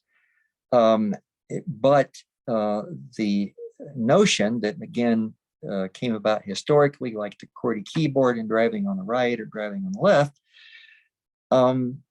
arose because the V filter for stars that aren't what we consider red stars closely approximates the magnitudes that the majority of visual observations had provided. And so that historical link or equation between the observations and now sort of thinking that that's somehow a normative benchmark that all visual observations should somehow conform to is itself artificial and arbitrary, even though everyone recognizes that it has objective benefits, and just like universal time is very handy to give us a uniform benchmark that everybody sort of can agree on to start with. Okay, that makes sense. Thank you. All right. The next question here comes from Patrick Kavanaugh, who has asked, concerning demographics, do you have any grasp on how large is the segment of visual observers of variable stars versus the CCD and CMOS photometry community? That's a great question. And you know what? I wish that I had looked up the answer to that in anticipation of the question. That's something that I could look up and try to learn. But I don't know. Okay. The best that I can say at this point, which is sort of an educated guess, is that the percentage of CCD observers is growing, which I guess I'm not sure that's a long-term trend, because visual observing is so much less labor intensive, less time consuming. There are some nights, both where I'm living now and where I had lived previously, where sometimes you may have an unpredictable window that may be as short as 2 or 3 minutes, where you have clear, transparent skies over a wide swath, and you can get some observations if you can get them efficiently, and then either clouds blow over or the upper atmosphere cools below the dew point and the whole sky sort of congeals into overcast. I've seen both of those things happen. And in those situations, there's literally no opportunity to get any digital observations done. Mm-hmm. Okay, thanks. Thanks for that insight. And so we are getting down to the last couple of questions here. This one was actually going back to one of the previous questions that you had answered about monoculars. We had someone ask for a bit of clarification on that, about if you're using a monocular, is it lowering the accuracy because, you know, the variable star doesn't seem as bright, but shouldn't the accuracy stay the same because the comparison star is also not going to be as bright? So can you still make useful observations, or is it just a no-go? And that's what this person was asking about. Yeah. Okay. So if I said anything about relative accuracy, I misspoke and apologize for that. The distinction that I was trying to articulate is that you can see fainter stars, targets and comps, with binoculars of a given aperture than you can with monoculars of the same aperture. The accuracy would only be affected to the extent that in a monocular, a faint target is going to be closer to your limiting magnitude, and both according to the AAVSO's Visual Observing Manual, as I mentioned, and according to my own personal experience. If you're trying to estimate brightness for a star that is less than 1.5 magnitudes or so above your limiting magnitude, all those sort of faint threshold stars start to look alike, and it gets very hard to make a reliable estimate of comparisons between the targets and the comps. And so it is important to try to stick within I can't sort of vouch for this precise range, but again, quoting the manual, 2 to 4 magnitudes brighter than your faintest visible star. And so for rather faint stars, that's going to work better for you in binoculars than with a monocular. And that's the only way that I'm aware that accuracy could be affected by that. Okay, thank you. Thanks for that clarification. So let's see, our next question here comes from an anonymous attendee who said, I have the Cambridge Star Atlas by Will Tyrion that lists the brighter variable stars above about magnitude 11. Is this a good target list? Are these worth visually observing if we know much about them? And this person also added that they live in the southern hemisphere. Oh, yes. Okay. So, that's a great question. And before I get to the core of the question, I want to preface it by acknowledging that when I was preparing my slides and my list of example targets for visual observing, I put some effort into looking for southern hemisphere stars in particular, because I know that there are some really good binocular targets down there. Unfortunately, and again, this is due to historical practice or historical path dependence, because the AAVSO originated well up into the northern latitudes. The legacy star list and the binocular program list and the other lists of the AAVSO woefully underrepresent the southern hemisphere stars. Now, and that's, I acknowledge that limitation, and just want to say that you are in a uniquely valuable position for contributing scientifically worthwhile contributions to the database. Okay, now, I'm sorry, I forgot the question. Lauren, could you please? Sure. So this person said that they had the Cambridge Star Atlas by Will Tirian. Will Tirian, right. Yeah. I am a longtime fan of Will Tirian. Great star maps, great sort of underlying research on it and so forth. And as far as identifying good targets would go, a couple of thoughts about that. I don't have his Cambridge Star Atlas in front of me, and I don't recall offhand. I think his list includes the range of variability from brightest to faintest, and so that would be an important factor that you want to take into account when you're figuring out what to look for, because on the one hand, you want targets that vary enough that you're going to see enough variability in visual observations, given their inherent imprecision, that you get signal in your records and not just noise. And by the way, this takes me back to one other thought for Nassim, I think it was, who had a question about getting people interested in variable star observing. One reason that I began to emphasize variable star observing myself is that after enough times of seeing Jupiter, and of course the moon's change position around it and so forth, and you can watch the changing phase of Venus and other things like that.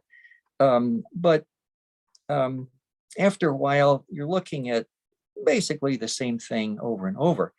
And at that point, it becomes really exciting that with variable stars, what you're seeing isn't always the same from night to night or week to week or month to month.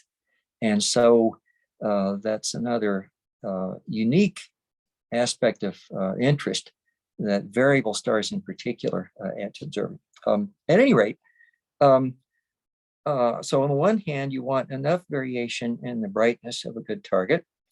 On the other hand, if it varies by a very large amount, then depending on your equipment, there may be times where the target is too faint for you to observe. And at those times, you're certainly free to post a fainter than observation. And if you look on the light curves on the, let's see, I guess, I can't remember in the light curve generator page whether there's an option to show fainter than. I think there is. There is, yeah. Good, yeah. You can see that for wide range mirror variables. For example, there are visual observers who have posted fainter thans of 7th magnitude, 8th magnitude, and that's fine. I have stopped doing that in most cases myself when there are other people who are making direct observations of a particular star, so that, if other people are saying, yeah, it's 11.2 today, then my fainter than 7.3 isn't really helpful. But there are other considerations as well. Okay, the period of variability. There are some stars that go through a complete cycle in just a matter of hours.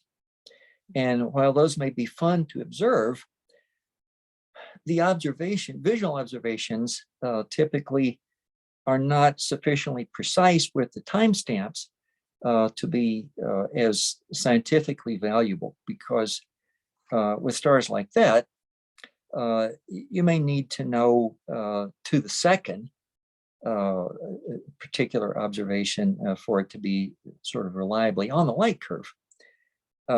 And so I doubt that Will Tirian's list includes stars like that, but I would have to look at that again to see this. So that's another sort of consideration. And another factor like that is the comp sequence. Now, most of the good variable stars in the AAVSO database have really good comp sequences available on VSP, but every so often I find one that doesn't. And a couple of times recently, I found even a star that came up on one of the alert bulletins. So it was urgently needed by professional astronomers. And it needed a couple extra stars, comps, to be included to fill out the good sequence. And fortunately, the comp sequence team had that brought to their attention, and they responded, I think literally within a matter of minutes, and got those extra comps in there. So that probably is, that's not a drawback of Will Tirian's list. But having said all of that, the AAVSO provides what in some cases may be more convenient, in other cases may be more comprehensive resources to identify and build up a good list of targets. And for myself, after I had kind of figured out which of the legacy stars and which of the binocular program stars and so forth I wanted to observe, then I went into VSX and said, okay, a lot of constellations out there. I'm going to start maybe with some of the bigger ones, or the ones that are more conveniently located in sky that I can see. And then what are the brighter stars that meet all of the other qualifications to be good targets there? Mm-hmm. So, great question. I admire your initiative for that. And I know that many parts of Australia have beautifully dark, pristine, transparent skies. And so good on you. Great answer. Thank you. I have a couple of comments which have come in related to that question, which I want to go ahead and read out. The first one comes from John O'Neill, who just confirmed that, yes, the Cambridge Star Atlas does include the variability range, the type, the period, information like that. And then we also had a comment come in from Sarah Beck. Hi, Sarah, who says that there is a version of the 10-star training tutorial for Southern Hemisphere stars. It's apparently called the 11-star training tutorial, and it's linked on the same page as the 10-star training. She put that link in the chat. So if any of you Southern Hemisphere observers in attendance want to check it out, it's right there in the chat. Fantastic. I'm sorry I wasn't already aware of that. Sorry I overlooked that in my presentation. Oh, no need to be sorry. We've got so many scattered resources. Good stuff once you find it. Absolutely. Yeah. Okay, so next question. Okay, so where do you store your binoculars with an eye on? Do you ever find it advantageous to keep them outside so they're already acclimated? Is that something you ever Yeah. consider? Great question, because I know this is a big issue with telescopes. I have several telescopes, most of which I don't use most of the time for variable star observing. And my largest is, by most standards, I guess, a lot of people consider modest 8-inch Dobsonian. And it's really true that most evenings that thing would have to settle down, thermally equilibrate and so forth outside with the dust cover off for about an hour before you can get sharp, steady images. Mm-hmm. With binoculars, I don't have a problem, in part because they are a sealed optical system. And so more like refractor telescopes, they don't typically require a settling in period like that. Another reason why is that binoculars have lower magnification, and thermal effects, disequilibrium effects tend to be more disruptive at higher magnifications with a telescope. Another, the main issue I have outdoors with binoculars is when there's heavy dew.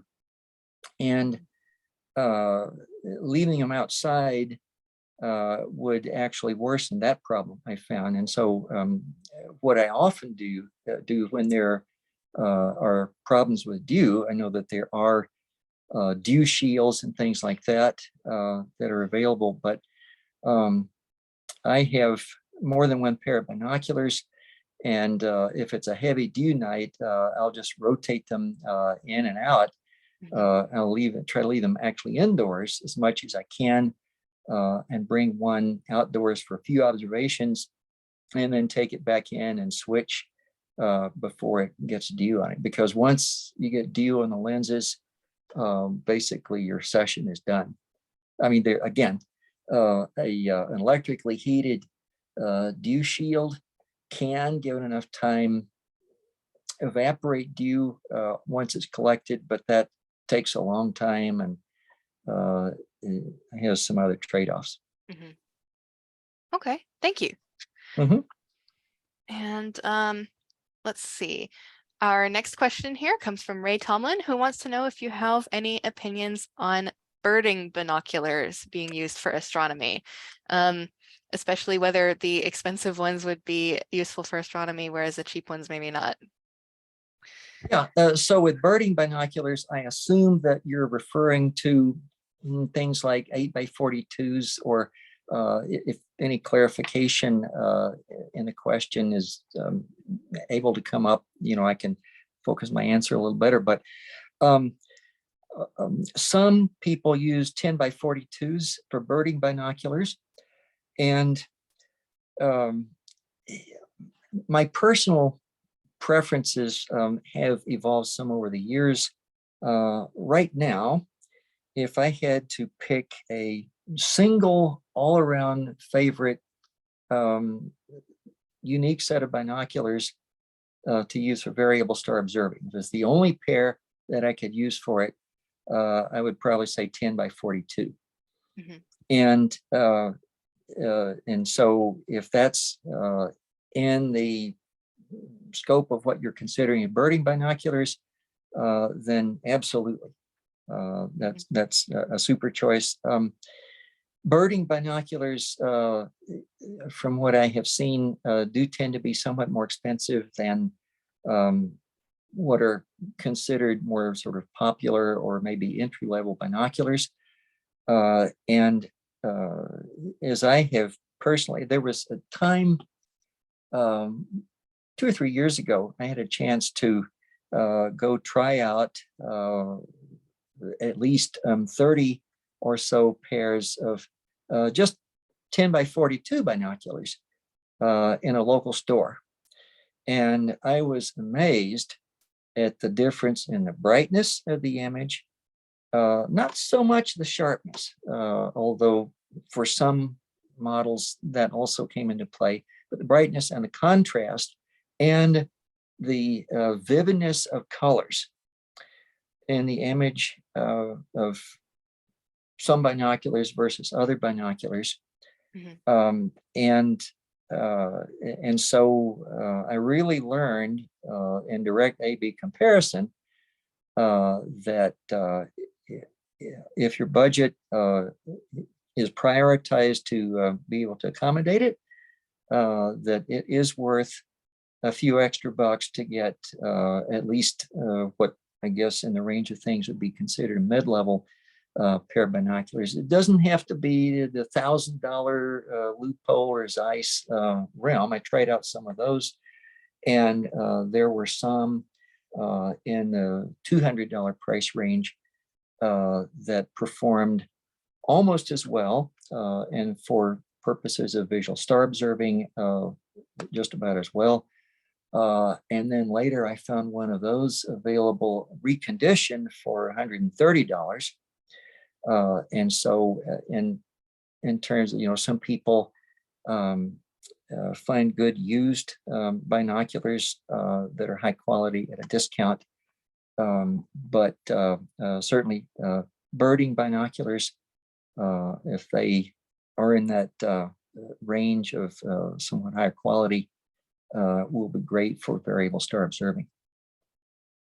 Great, thanks for the answer. Ray did actually submit a little bit of clarification to say that the motivation behind asking about these, expensive birding binoculars in particular is that those tend to have very good color correction, and he's wondering what sort of impact that color correction has. So. Yes. So what I have found, and this is firsthand experience, the coatings on binoculars can make a huge difference. When I compare a somewhat expensive pair of 10x42s with a considerably less expensive pair of whether it's 10x50s or even 12x60s and larger aperture and so forth, I can see distinct colors and stars with the 10x42s that don't show up in the other binoculars. And that's because the combination of greater light throughput, sharper focusing, and higher contrast in the higher quality binoculars actually allows these star images to activate some of my cone cells in the eye and not just the rod cells. And so I was really surprised at the difference that makes, and not only in terms of being able to see fainter stars, but also in terms of, in many cases, being able to assess a color match or mismatch between the targets and the comps. So yeah, I am now a sort of a come lately converted fan of higher quality binoculars. I again, I have to add the caveat for everybody out there. There was one summer, it was a bit of a long story. I did all my observing for the entire summer, hundreds of observations using a $20 secondhand, very old pair of low-tech 10x50s, and it got the job done. So you can use whatever is out there. And so it's all just a matter of trade-offs of budget and personal preferences. Do the best with what you have. That's great advice. Thank you. Absolutely. Actually, on that topic, our next question, this one comes from Philip Gebhardt, who asked, if you have the opportunity to upgrade to better equipment, better optics, should you do that upgrade, or is it better to continue using your current equipment in order to try and maintain consistency in your observations? That is a great question. And again, I'm going to give since I hadn't anticipated the question, I'm going to have to give sort of a somewhat off the cuff response. So a first impression. which I don't represent as being anything authoritative or definitive, but just sort of an initial personal opinion. Mhm. But I would say, first of all, if upgrading your equipment is going to allow you to expand your list of stars that you're tracking, then that would be a big advantage in upgrading equipment. If, on the other hand, you have plenty of targets that you're following and you don't anticipate expanding that, upgrading equipment is likely, depending on the way you make the upgrade, to make your observations more efficient and less fatiguing. And over the course of an evening's observing session, in my experience, that is likely to improve your consistency and accuracy through the duration of a session. And at the same time, to get back to the aspect of maintaining consistency with your prior equipment, unless there is something about your prior equipment that is systematically distorting certain observations or certain targets, then better equipment, I wouldn't anticipate, would introduce any new observer-specific bias or distortions or inconsistencies. And so my thought, and again, this is something that might yield some additional information to further research on this question, but my initial thought is that I see a lot of upside and no, let's say, obviously predictable downside to upgrading. But great question. Okay, thank you. Okay, looks like our next question here comes from Thierry Midavane, who asks, instead of classifying stars into the two groups, variable stars and constant stars being eligible to be comparison stars, should we just consider that all stars are variable on some level, but that obviously has some amplitude? So should we then take these limits on the variability into consideration for any stars that are classified as stable? Are they really stable, or are they just stable to some degree and we should take that into consideration somehow? Yeah, that's a great question slash observation. And what I would say to that is, yeah, first of all, you're absolutely right that if we look closely enough, pretty much every star is variable, even our own sun. We know that it just doesn't happen to be sufficiently variable to be a good visual target, even filters to make it safer visual. And I'll just add a note along those lines that the sequence team that puts together the comp sequences for the VSP charts actually follows a rubric that any star that has an amplitude of variability less than, I think it's 1/10 of a magnitude in V, they will consider eligible for inclusion in a comp sequence. And so there are some stars that are labeled comps in certain charts that in fact show up in VX as having a known but narrow range of variability. Now, in terms of the CST stars in particular, my understanding is that that designation has been applied to stars that at one time historically were believed on the basis of pre-digital visual observations to have a non-negligible range of variability. And then either because such a star at some point in its evolution stopped varying by that amount, or perhaps merely because at some point we got better technology and got some visual observations of it and concluded that, well, it's not varying at anywhere near the range that the historical visual observations indicated, then for those stars, even though it's in VSX, we have observations for it in the AID database that we're going to put a label on there to prevent observers in the future from mistakenly adding it to their observing list. So my understanding is that the CST stars are not supposed to be considered as any more constant than other stars that aren't labeled variable of some type, but also don't carry the CST label. But great question. Okay, thank you. Thanks for that answer.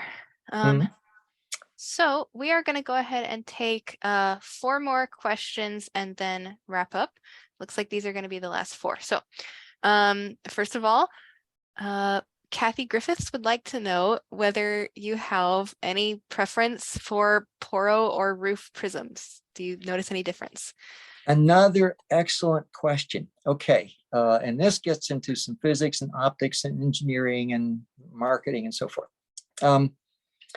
And so if someone is looking for the best, let's say, budget-friendly optics, poro prisms are the way to go, because inexpensive roof prisms have several inherent disadvantages. They have reduced light throughput. They have reduced contrast, reduced sharpness, and they're basically pretty horrible. Okay, and not just for astronomical observing, but even terrestrial observing. And I, before I learned about the physics of it or the reasons why, I saw that comparison firsthand. In fact, before I had finished grad school, even. Now, having said that, a lot of technological development has been invested in recent decades in making sort of coercing roof prism systems into performing very well. And so particularly in 10 by 42 binoculars, far and away the most expensive 10 by 42 binoculars all have roof prisms and not poro prisms. And so if you have, there are distinct features or labels to look for in a listing or manufacturer description of those binoculars. If they have what's called phase coatings and or dielectric coatings and some other fancy features like that, then in combination with what is typically put together with that type of a system in terms of lens quality, lens coatings, types of glass, degrees of correction in the lenses and so forth, you will get a truly outstanding optical performance in the binoculars. And so 7 by 35s that I use are the roof prism, sorry, the poro prism type. They work just fine. 10 by 42s that I have are the same brand, but they're more expensive. And they have roof prisms with all of the phase coatings and dielectric coatings and so forth. And they're even better. So you sort of get what you pay for. But if you're looking entry level, definitely poro prisms. Okay, thank you. All right. This question comes from Roel Moonen, who wants to know what are your few particular favorite variables to observe and why? Oh, yeah. So probably 5 or 10 years ago, I would have had a quick answer to that. And my personal inventory of stars that I follow pretty regularly has grown at this point to over 100 stars. Never all on the same night because of seasons and whatnot. Although, well, I think my longest observing session logged 76 observations in one session, and I've had some others that were close to that.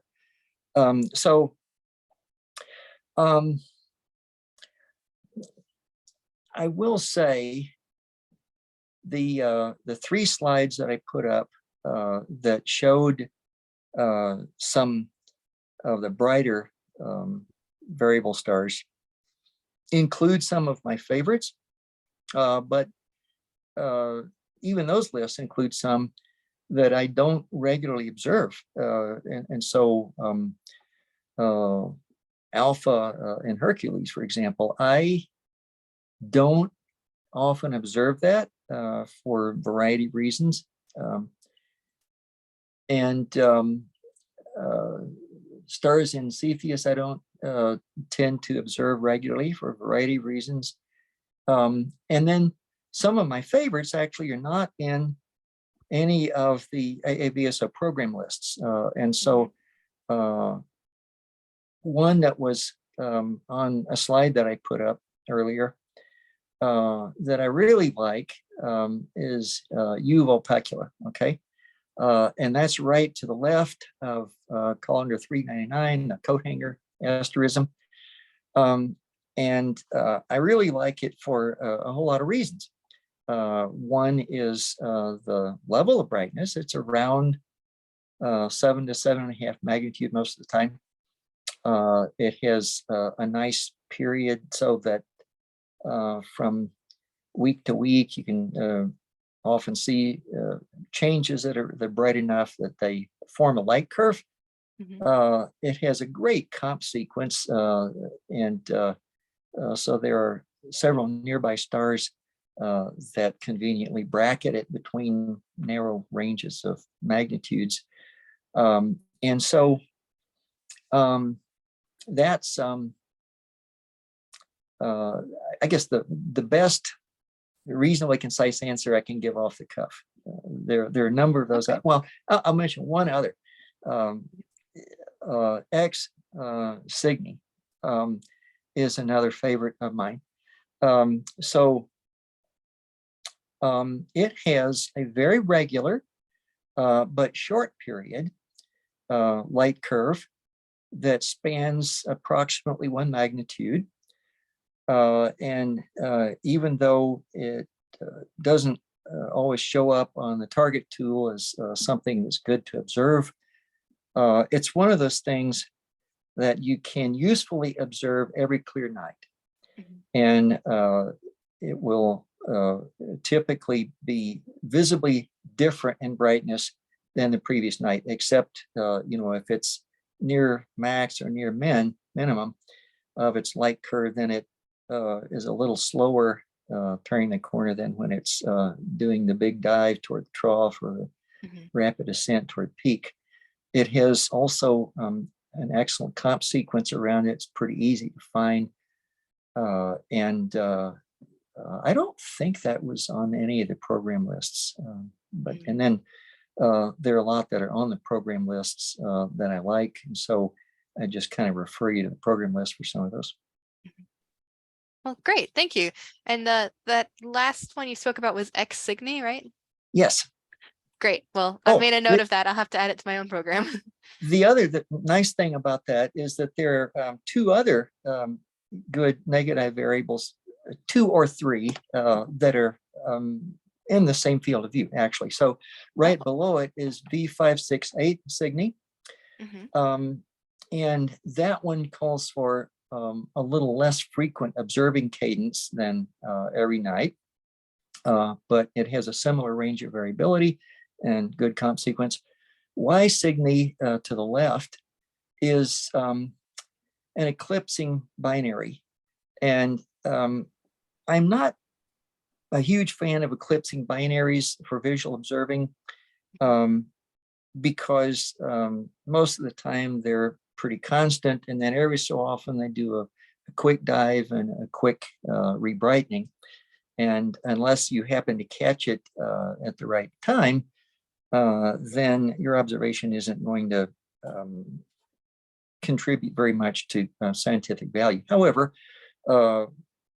just me personally, if I'm aware that there's an eclipsing binary, it's in the same field of view as a star that I'm observing routinely anyway, then often I'll go ahead and record its observation. And then T Cygni, I believe it is a significantly brighter star that's just a bit below Y Cygni. I was observing that for a season or two, but in spite of the fact that its database records significant range of variability, what I was finding was it didn't seem to be varying enough to be worth continuing at the visual level. So I haven't been observing it this year. Okay, good to know. Thank you. Mm-hmm.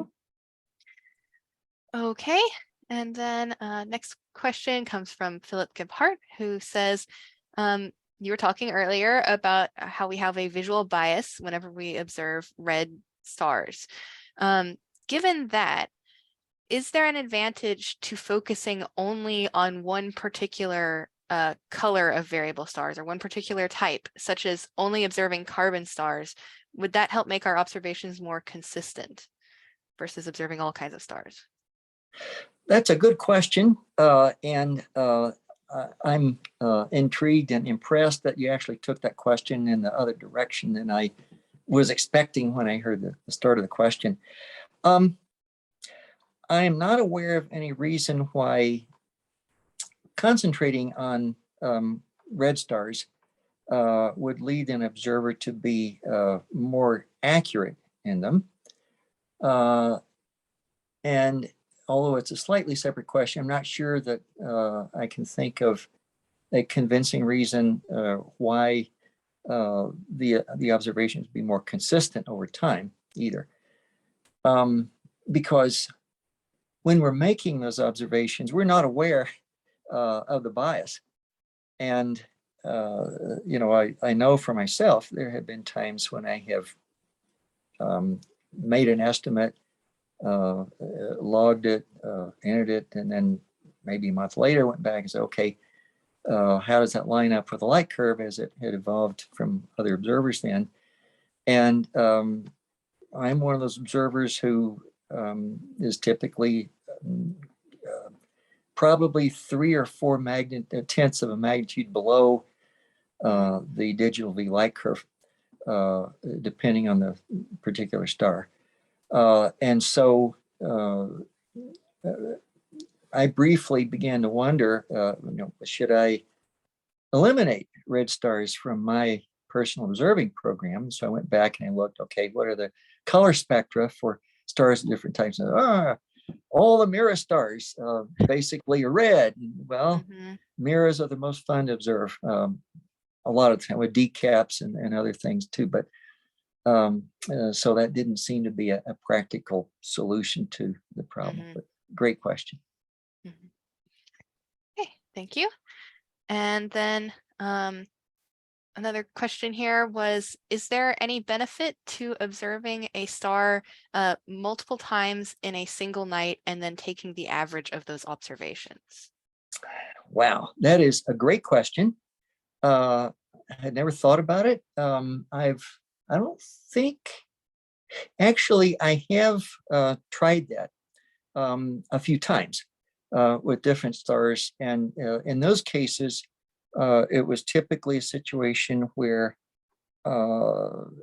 maybe there was moonlight at one time and then the moon set or went behind trees at least or whatever. And I just say, okay, target's still up. I'll go back and see if I get something different. Something like that. I have to think about that one a minute. I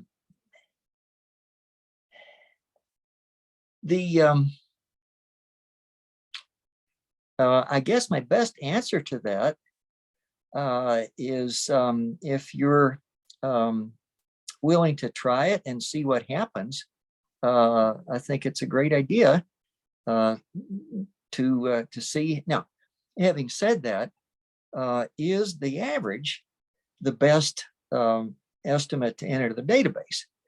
If you have 2 or 3 or 4 observations and some of them look different, because in some cases, another example for that would be if your last observation is made shortly before the star sets, or the first observation is made shortly after it comes up above the eastern horizon. Those observations are going to be systematically less reliable because of air mass and atmospheric extension. So I just throw those out and take something when it's near the zenith. Mm-hmm. That makes sense. Thank you. Mm-hmm. All right, now that was our 4th question, but I do have one more here that I think you'll agree deserves an answer. This one comes from Nasir, who asks, I'm very curious to know, what was it that made you interested in astronomy? That's an excellent question. And I think the best I can answer is probably, I would say, a combination of scientific curiosity along with aesthetic appreciation. And the interest began as I was growing up, but I never had the opportunity to get a telescope, not anything that was even close to useful, and start using it until I was, I guess, early 30s, my age. And so, but after grad school, for a while, I had a job in New York City and lived in the city. And so the light pollution was so intense that it was several years before I ever could see anything in the night sky there besides the moon, Jupiter, and Venus.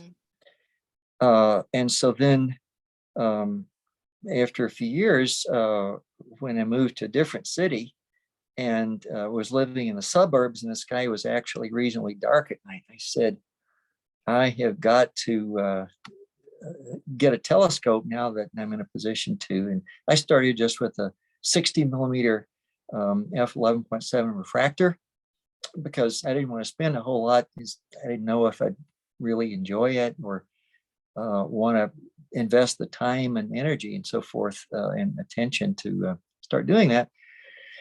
And as my wife can tell you, every clear night for the next couple of years or more, I was outside with that little telescope looking at the half dozen or so targets that were bright enough to be visualized. I joined a local astronomy club, began to learn a tremendous amount more about what's out there, started reading books about it, became aware of more sophisticated equipment from other members of the club, and just went from there. So it's a big adventure for someone who gets started. And I'll never forget, there was one time a group of us were out at what was considered the club's local dark sky observing site, which was an hour outside the city. And I had my little 60 millimeter telescope, and other folks had their much bigger telescopes. And so I had my charts and so forth. And for the first time lined up M57, the Ring Nebula. And of course, it doesn't look like much in a 60 millimeter, but you can tell that it's like this little star that won't focus. And I was intrigued. I was so enthralled that one of the experienced members of the group said, he's hooked now. He's got the bug. And he was right. That's wonderful. Wonderful. Thank you for sharing. You're welcome. And Nasir said also, thank you, Mr. Shaffer, for sharing your hard-earned knowledge. And I want to second that. This has been an excellent how-to session. Really, I think we've all learned so much. So thank you so much. My pleasure. All Thank right. you for all of your work putting this together and for inviting me and hosting this. The great job you did with the Q&A and all of your, and I got to say also a huge thank you to all the staff back at AAVSO, whether they're at HQ or whether they're working remotely around the world. Big shout out to Sebastian Otero, for example, and other folks there for making all of this possible. Yes, absolutely. Thank you.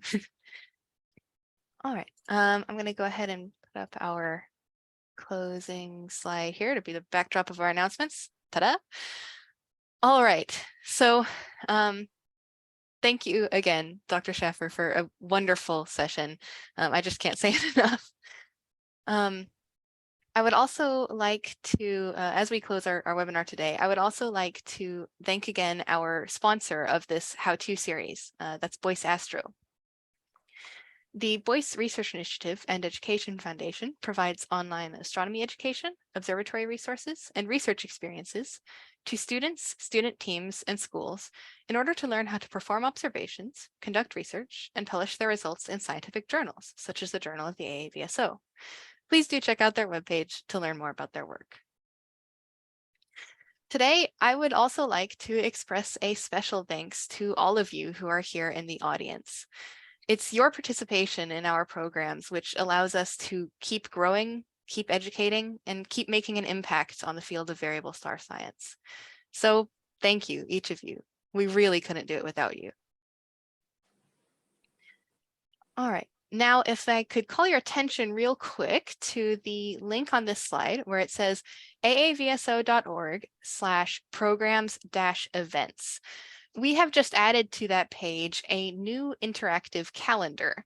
The calendar shows all of our upcoming webinars, including the registration links when available. And it also shows our upcoming choice courses, AV Spec Open House events, VSX Q&A sessions, just any other exciting events that we have going on. So if you haven't already seen the new calendar, I would highly recommend checking it out.